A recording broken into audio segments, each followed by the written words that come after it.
সুরজিতের গান, গল্প ও কবিতার আসরে সকলকে স্বাগত।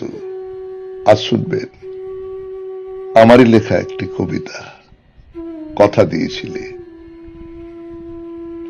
চলুন শোনা যাক।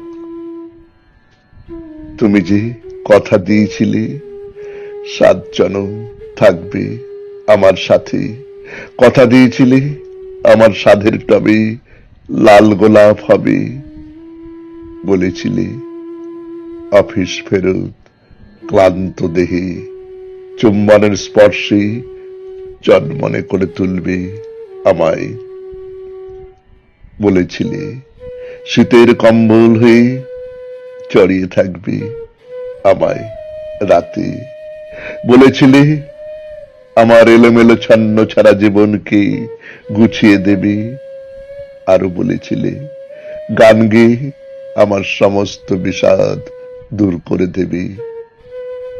তুমি তো আমায় স্বপ্ন দেখিয়েছিলে একটা সুন্দর ঘরের, যে ঘরটি তোমার ভালোবাসার পরশে প্রাণবন্ত হয়ে উঠবে।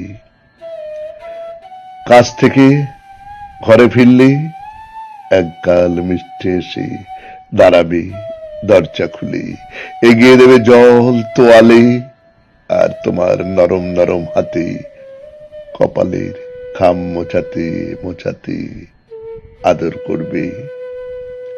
সন্তানের কথা হতে তুমি বলতে হবে সব আমি, আগে তো চুটিয়ে প্রেম করে নি, তারপর নয় দায়িত্ব নেব।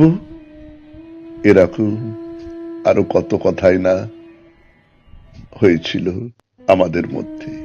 সবটাই আছে তোলা মনের অন্দরে, কেবল স্মৃতি হয়ে। তুমি একদিন চলে গেলে আমায় নিঃস্ব করে, রেখে গেলে তোমার দেওয়া কথা আর স্বপ্ন গাথা। আমি আছি শুধু সেই সব বেদনা ভরা স্মৃতি নিয়ে। নমস্কার। শুনলেন কবিতা কথা দিয়েছিলে, কলমে ও কণ্ঠে সুরজিৎ দাস, বাঁশিতে ধ্রুবভর।